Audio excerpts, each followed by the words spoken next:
বন্ধুরা, আজকে আমি তোমাদের দেখাবো এই ভিডিওতে যে কিভাবে তোমরা নতুন এসবিআই এটিএম কার্ডে পিন জেনারেশন করতে পারবে।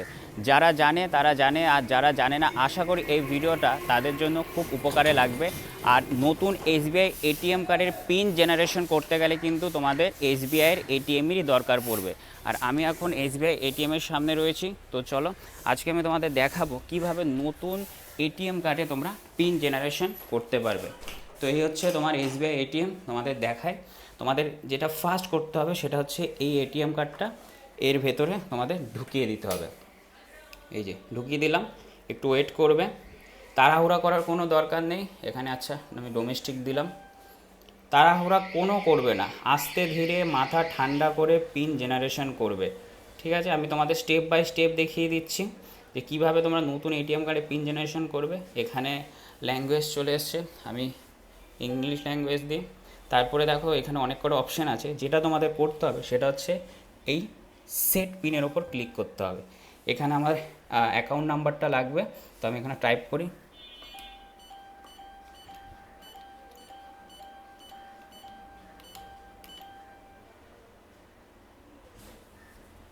আচ্ছা, আমার অ্যাকাউন্ট নাম্বার টাইপ করেছি।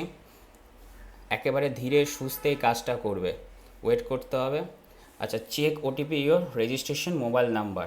রেজিস্ট্রেশন মোবাইল নাম্বারে একটা ওটিপি এসছে, তো এখানে যেটা করতে হবে সেটা হচ্ছে কন্টিনিউ করতে হবে। কন্টিনিউ করার পর তোমার ফোনে দেখবে একটা ওটিপি গেছে, সেই ওটিপিটা কিন্তু এখানে তোমার দিতে হবে। দাঁড়াও,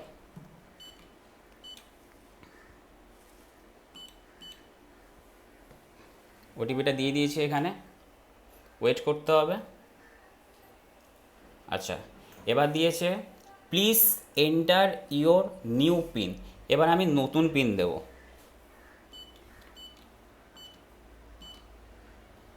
একবার দিয়েছি, আরও একবার দিতে হবে।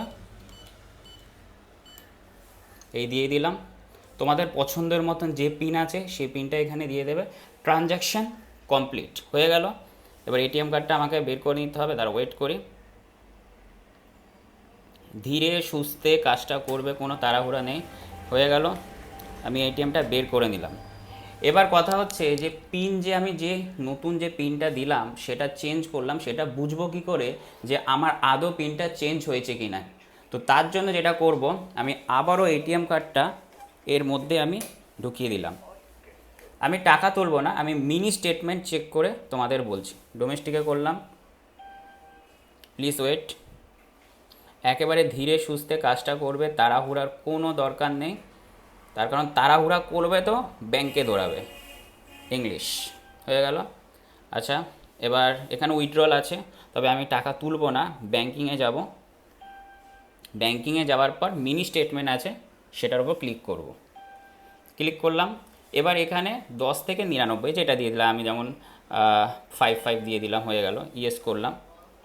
এবার যে পিনটা আমি নতুন দিয়েছিলাম সেটা আমি এখানে দেব, দিলাম। আমার যেহেতু সেভিংস অ্যাকাউন্ট, তো আমি সেভিংসে ক্লিক করব। একটু ওয়েট করব, যদি ঠিকঠাক পিন দিই তো এখান থেকে কাগজ বেরোবে। ফাইনালি বেরালো কাগজ, ওদিকটা দেখালাম না কারণ অনেক ডিটেলস রয়েছে। ট্রানজ্যাকশান কমপ্লিট, নো করে দিই। তো দেখিয়ে দিলাম যে কিভাবে তোমাদের এসবিআই যে এটিএম কার্ড আছে সেটা তোমাদের পিন জেনারেশন করতে পারবে। তো যদি ভিডিওটা ভালো লাগে লাইক কমেন্ট শেয়ার, এবং আমার ইউটিউব চ্যানেলে যদি তোমরা নতুন হয়ে থাকো চ্যানেলটাকে অবশ্যই সাবস্ক্রাইব করবে।